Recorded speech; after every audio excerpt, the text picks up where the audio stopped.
Sean here, our fisherman, and I'm actually going to start a 4-part Blue Jays mini series that's going to happen every Friday, starting today, and end on Halloween. So I have 4 topics all about Blue Jays that I would like to touch upon, and ending obviously on Halloween. So all 4 of these are pretty important in Blue Jay history. So, yeah. Um, Good. So, the first part will probably make even Canadian baseball fans mad and happy at the same time because, well, I'll explain. Now, obviously, 1994, Major League Baseball went on strike, so there's huge what if. And, well, with any what ifs, there's a lot to debate about. So let's try to keep things civil. And I am willing to discuss any opinions that you guys have about it, but these are just my opinions. These are things that I believe, and who knows? Really, technically, neither team could have made the playoffs. We don't know. We're talking about around 60 to 70 games missing from the season. So who knows what would happen, right? These are just my opinions. And at the end, yes, I am going to make pretty much every Atlanta Brave fan mad at me. I'm sorry, but if we're talking about a 1994 what ifs, it will change 1995. So let's get right into it, shall we? So it's pretty much common knowledge that the Expos went on a huge run when the strike happened in '94. They dominated baseball, period. But there are actually 4 things that people forget about when they're talking about uh, who was going to win the World Series and why the stats don't work in a what if situation in this case. Because, like I said, you're missing 60 to 70 games. So, first of all, we have late uh, trades. Um, the Blue Jays did amazing with late trades in 92 and 93. For instance, David Cone, Ricky Henderson, 2 big parts of the 92 and 93 World Series wins. So we don't know what will happen. The second part is late season pushes. Um, who knows who would have been able to do that last minute push? 3 is injuries. Who had the deeper lineup? Who had the deeper roster? Who could experience major injuries, late season injuries, and still pull it off? And lastly, which everyone forgets, is experience. You need a few things to win any kind of championship, and that is talent, obviously. You need grit, and you need experience. All 3 you need. And in my opinion, without the mid-season trades or requirements, Um, you can't really put Expos winning the World Series, and let me explain why. You might be able to put experience on Pedro Martinez and Moses Alou, but I consider the 1994 Blue Jays as the forgotten Blue Jays. Yes, at the time of the strike, they were mid card at best. But again, we're talking about late season pushes, injuries, and um, any kind of add-ons. So we don't know using stats. So Toronto experience. We have Ron Guzman, Danny Cox, Pat Hankin, Al Leiter, Dave Stewart, Todd Steinmeier, Mike Timlin. We have Joe Carter still. We have Pat Borders, Rebo Ottomar, John Elwood, Ed Sprague, Devon Wright, and we still had Paul Molinder at that time. So yeah, I personally put experience on the Blue Jays. Now, experience alone won't win World Series, and I'm going to be talking about youth at the time. I think a key point of any championship is being able to let your veterans have a rest. And who has the youth? Well, you can name a few people on the Expos, yes, but with the biggest youth at the time, in my opinion, for the Expos was Larry Walker. Who can't? How can you not say that Larry Walker was probably the youth of the Expos? Now, the youth for the Jays. We have a young Sean Green. We have a young Alex Gonzalez. And we have a very young Carlos Delgado, who was actually at the time a back catcher, which would have been a great backup catcher for Pat Borders, in my opinion. So, youth, in my opinion, goes to the Blue Jays. Now, talent. Now, talent is completely objective, I realize, in a situation where you can't use stats. And this one's a little bit more even, in my opinion, because you do have Petro Martinez, you have Ken Hill for the Expos, you have Darren Fletcher, Cliff Floyd, you have Jeff Gardner, Juan Bell, Moses Alou, Larry Walker, Lou Fernandez, and Sean Berry. But what people tend to forget is the 1994 Blue Jays was still an extremely stacked team.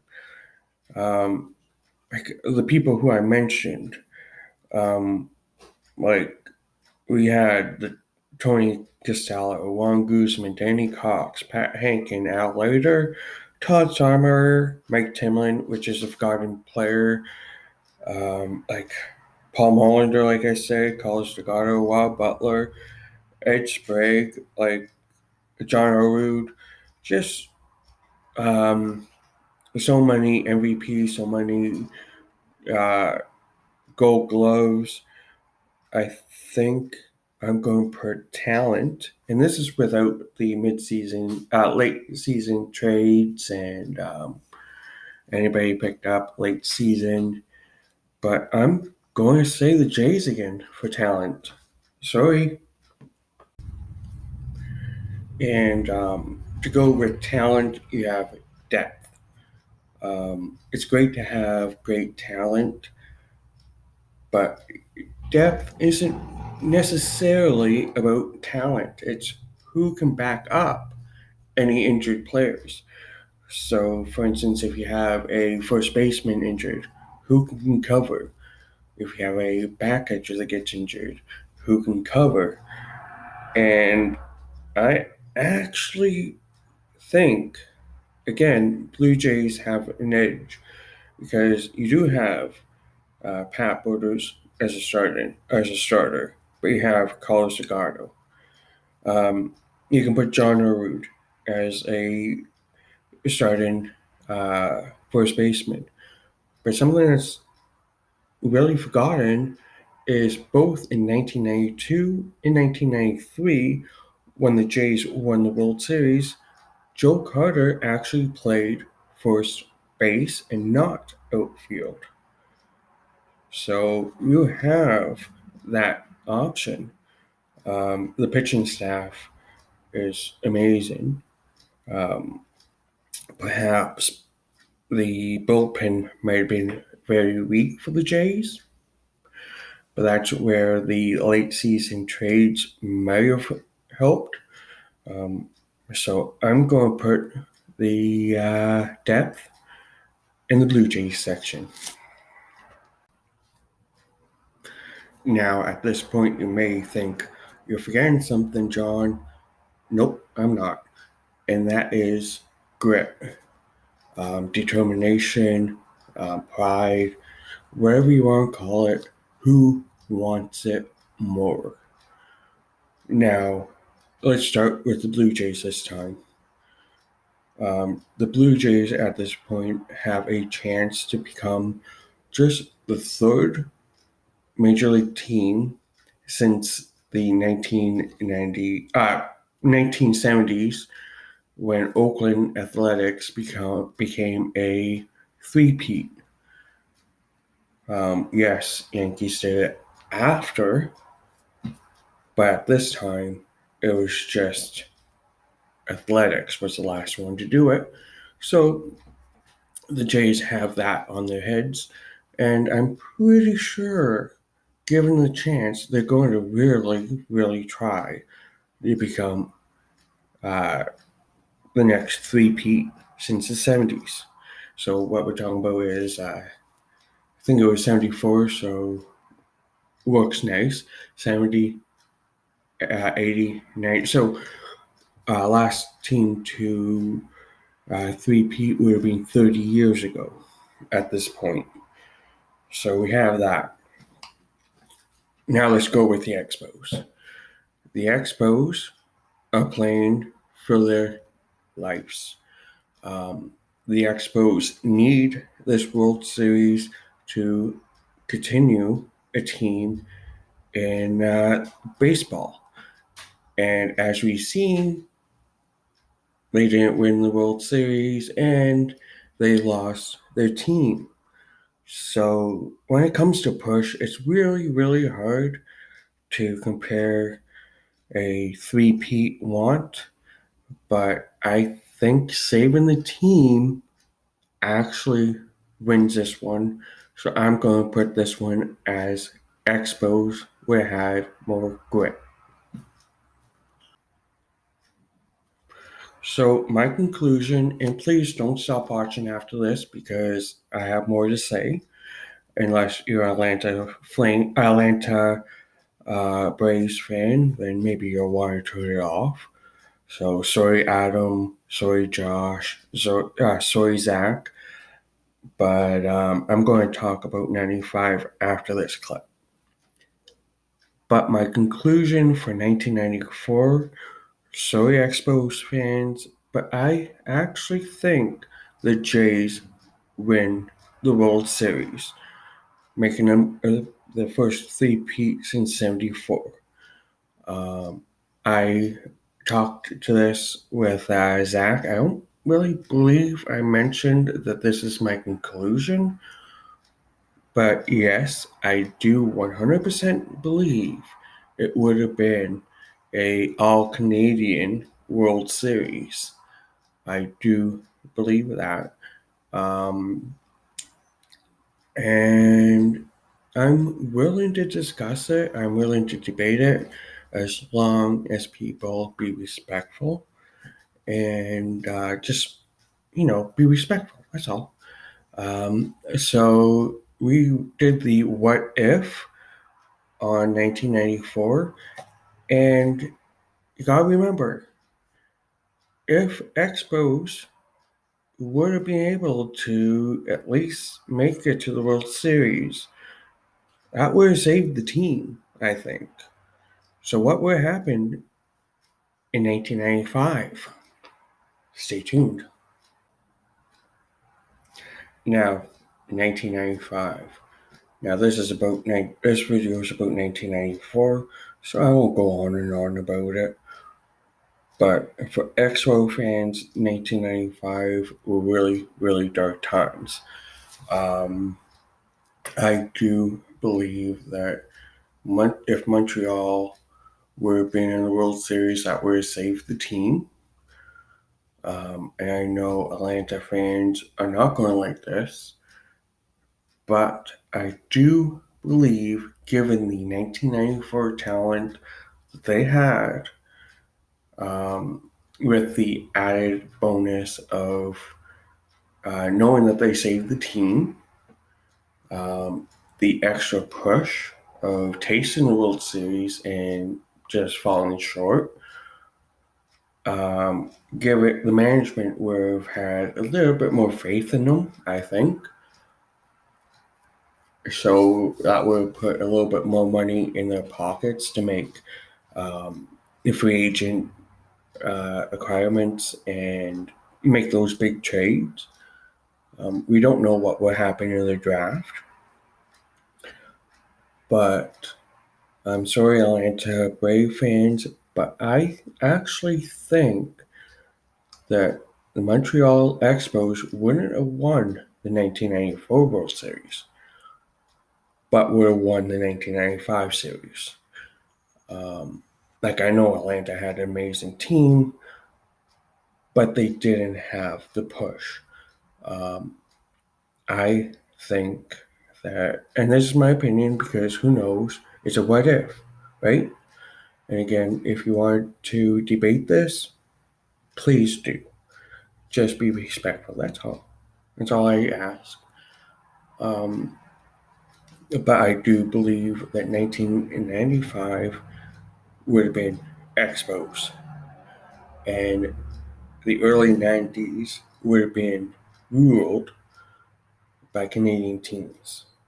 So, again, please debate this. I'm a debater. I love debating. Just be respectful in the comments. And yeah, so stay tuned to next week where I will be discussing the 1992 Blue Jays championship and the championship winning team. So, yeah, hope you enjoyed. Like, share, and subscribe. Until next time, keep on collecting. Bye.